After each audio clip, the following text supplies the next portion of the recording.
طرح یاد رکھو یہ جو یزید کے رضی اللہ عنہ والا مسئلہ ہے، میں یزید کو رضی اللہ عنہ کہنے کا قائل نہیں ہوں.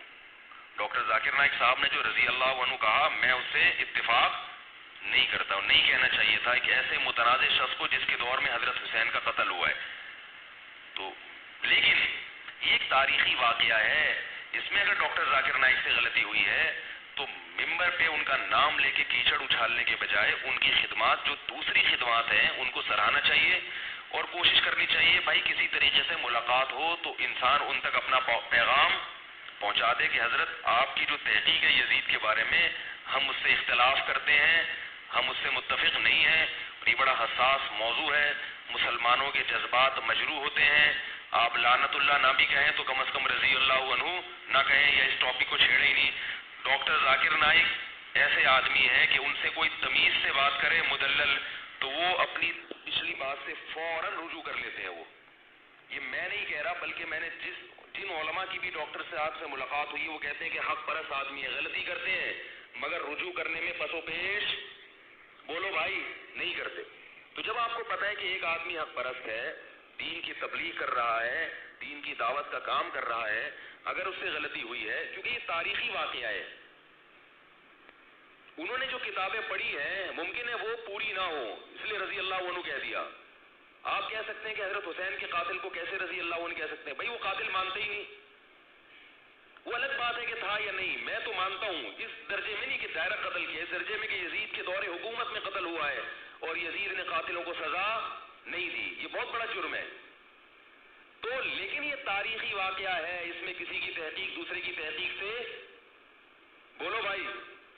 اگر ڈاکٹر ذاکر نائک حضرت حسین رضی اللہ تعالیٰ عنہ سے معاذ اللہ نفرت کا اظہار کرے یا یہ کہیں کہ ان کا قتل معاذ اللہ صحیح ہوا ہے، پھر ڈاکٹر ذاکر نائک قابل ملامت ہوگا اور یہ غلطی قابل معافی نہیں ہوگی. یزید کا مسئلہ ایک تاریخی واقعہ ہے جس میں دلائل اسی طرف ہیں کہ یزید مجرم تھا، مگر اس کا جرم یہ کسی پر مشتبہ ہو سکتا ہے. اگر کسی سے غلطی ہوئی ہے تو آپ بیٹھ کے تمیز سے اس سے بات کر سکتے ہیں. ہمارے معاشرے میں تمیز سے بات کرنے کا رواج، کوئی ممبر پہ ایک بات کرے گا اور تھاڑ توپے لے کے اس کے خلاف، غیر مسلم ہنسیں گے کہ یار تمہارے آپس میں ہی یہ اختلافات ہیں اور تم ایک دوسرے کو معاف نہیں کرتے تو ہمیں کہاں سے معاف کرو گے. تو اس لیے ٹیلی ویژن پر میں سمجھتا ہوں کہ ڈاکٹر عامر لیاقت صاحب کو بھی چاہیے کہ اس قسم کے ایشوز کو بولو بھائی نہ اٹھائیں، ورنہ یہ امت پہلے ہی تقسیم در تقسیم ہوئی ہوئی ہے. اور دھڑوں میں کہا یہ جاتا ہے کہ بعض لوگ یہ کام کرتے ہیں اپنی ریٹنگ کو بڑھانے کے لیے. یوٹیوب ایک ایسی چیز ہے کچھ بھی الٹا پلٹا کر دو ایک دم اس کے ویور بڑھنا.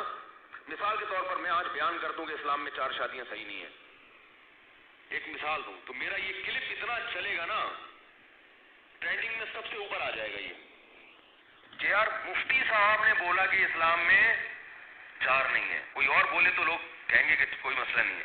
دیکھیں تو کیا بولا ہے، حالانکہ اس میں بیان یہ ہو کہ 4 ہی ہیں، یعنی لیول ایسا لگا دیں آپ. تو یوٹیوب تو ایسی چیز ہے کہ کچھ بھی بیٹھ کے الٹا پلٹا کوئی نئی چیز لے کر آؤ. لوگ جیسے ہم نے بھی دیکھ لیا نا کہ بھئی لائیو شو ختم کیا بات ہوئی تو ہم نے بھی فوراً جا کے دیکھا کیا ہوا ہے. تو اس لیے یہ جو طریقہ ہونا چاہیے نا آپس میں بحث کا، وہ طریقہ یہ ہونا چاہیے. اول تو یہ اس طرح سے فروعی مسائل ٹیلی ویژن پہ لا کے ان سے بحث کرنا یہ مناسب نہیں ہے. عوام کی مینٹل اپروچ اتنی نہیں ہوتی کہ ہر آدمی کی بات سمجھ میں آئے، اس کی ادھوری باتیں ہوتی ہیں، کوئی کیا کو تبصرے ہو رہے ہوتے ہیں. یہ مدارس میں علماء کی حد تک رہنا چاہیے. آپ کو جس عالم پر اعتماد ہے آپ اس کی رائے کو فالو کریں. اور اگر بات کرنی ہی ہے تو جو فروعی مسائل ہیں اس میں آپ اپنی رائے دیں، اور مجتہد کی مسائل میں دوسرے کی رائے کا، جیسے رفع الیدین کا مسئلہ ہے، آپ بتائیں میری رائے میں رفع الیدین ہے لیکن امت کا ایک طبقہ یہ ہے جو نہیں کرنے کا بھی قائل، اور ان کے دلائل یہ ہیں.